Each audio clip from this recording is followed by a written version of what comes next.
There we are. Hello. Hello. Merry Christmas. Merry Christmas. Merry Christmas. Merry Christmas. Okay. Okay. So, welcome to the kind of continuation of our ruminations. This is the preview for our upcoming episode 57 of The Realm of Ideas is Free to All. This is called Drawing as Generator Process. And it's basically a rumination on how drawing itself generates from its own activities. So, let's see. One of the things that I think I have to celebrate is the fact that Julie, I have a copy of this book somewhere in our library, or I call it's either the library or the library. I like library. Library, yeah, the library or the library. And here it is, Meditations on Quixote, a very, very valuable book. A series, and I think Meditations is kind of what we're going to talk about today. Ironically, Julie got me this. I've been looking for my copy, and it doesn't have the annotations. It's a beautiful new copy, smells brand new. It was bought by an individual in Princeton, New Jersey in 1966.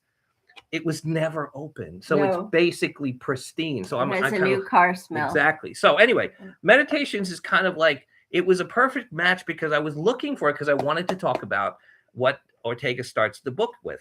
This was a series of explorations he was going to do to basically manifest a certain understanding and appreciation of a new way of what he thought was writing, which would be like what he called meditations. So anyway, here's what it does. I do not claim that this activity should be, and he's talking about the writing of these essays. I do not claim that this activity should be recognized as the most important in the world. I consider myself justified when I observe that it is the only one of which I am capable. The devotion which moves me to it is the keenest one which I find in my heart. Reviving the fine name which Spinoza used, I would call it amor intellectualis. These are therefore essays in intellectual love. They have no informative value whatever. They are not summaries either. They are rather what a humanist of the 17th century would have called salvations. Now, we'll go more into that on Sunday. Show them the other book. This was part of your Christmas present. Aren't they beautiful? And they go so well together. Norton put out a great series of the English language versions of Ortega's major works. It was brilliant. I have them. They're somewhere in the library. Now you don't have to worry. No, I don't. Exactly. Copies. And I mean, they're very hard to find. So here's the thing. What Ortega was saying in The Reader was a kind of like evocative to kind of bring you into an idea of how one was to view these essays. There was a kind of change which he felt was important, that was very nuanced about what he was doing and how they should be understood. In a way, we're doing the same thing here, though it's not exactly as nuanced and as kind of specialized as the intention of Ortega. It's actually quite obvious. What it is we're kind of looking at the idea of the fact that drawing is in itself a generator. And I think one of the things that kind of plagues me especially, is the idea that for a large degree to a great degree, the drawing and model building or compose or playing or anything in terms of the activity of the speculists given their field is they're not permitted by the institutions that we kind of come from to have the freedom to express within the activities themselves. And what I mean by that is we are kind of like usually using our technique, we're expressing our technique in the service of something else rather than the service of itself. That's key. So, say it again. We are told that we should be exercising our technique in the service of something other than serving itself. As a result of the fact that the programs and kind of disciplines have kind of give us very little in terms of anything of any consequence to follow, there's a tremendous unease, unrest, and frustration or boredom. And as a result, I think in times like this, individuals turn their technique into the generator. So drawing basically, this is the first of them. There'll be another one on drawing, and then the kind of symbiosis of drawing and model building as a result of my own architectural activity in terms of what I call organic design thinking, which we've talked about briefly. So anyway, Julie, give us a little bit of your insight into this so we can, like, this doesn't become so completely one-sided as it is. And as Roberto says, Bruce, just shut up so Julie can talk. Hey, Roberto, thanks for that. So I'd like to talk about the enormous role that process plays in my generating my science paintings and science drawings. So the process itself is my hybridization of scientific research, new research articles that I read every day across the biological sciences. The process for me is instantly jumping to those sets and subsets of metaphors that I know I can use to visualize the research that I'm reading. This is key, as I'm reading it.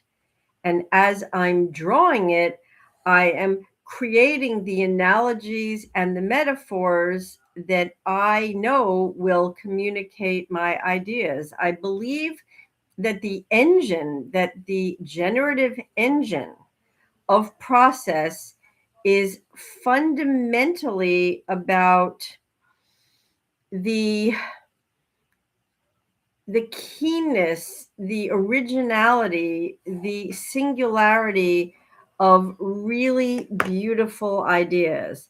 And there's a lot of stale communication. A lot of people use very, very trodden paths to communicate even the newest information, and that does not work. Agreed. Yeah. Agreed. And I think one of the things that happens is, as the narratives are taken away and out of the hands of the artists, and kind of like, and I guess because of the nature of our society, as they become diluted and kind of like weakened, there's more the possibility of a greater artificial narrative.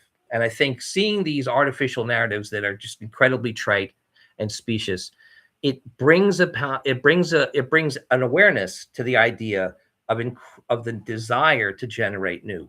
And the idea is that the generation always comes from the artist, because those are the people who are the geniuses. So in this case, what happens is, it's become incredibly clear looking at the narratives that are kind of basically bandied about in art, literature, even in science, in terms of some of like what would be called the kind of like orthodoxy. There's a tremendous amount of dissatisfaction. And I think what happens is, when the dissatisfaction kind of like builds to a certain degree, people take it upon themselves to regenerate. And I think it's a natural, healthy process. For the artist, for any speculist, I think writing and drawing are those kind of things that I think that, given the tremendous ability of our pattern recognition skills, we can see these things as they emerge. Give a quick example.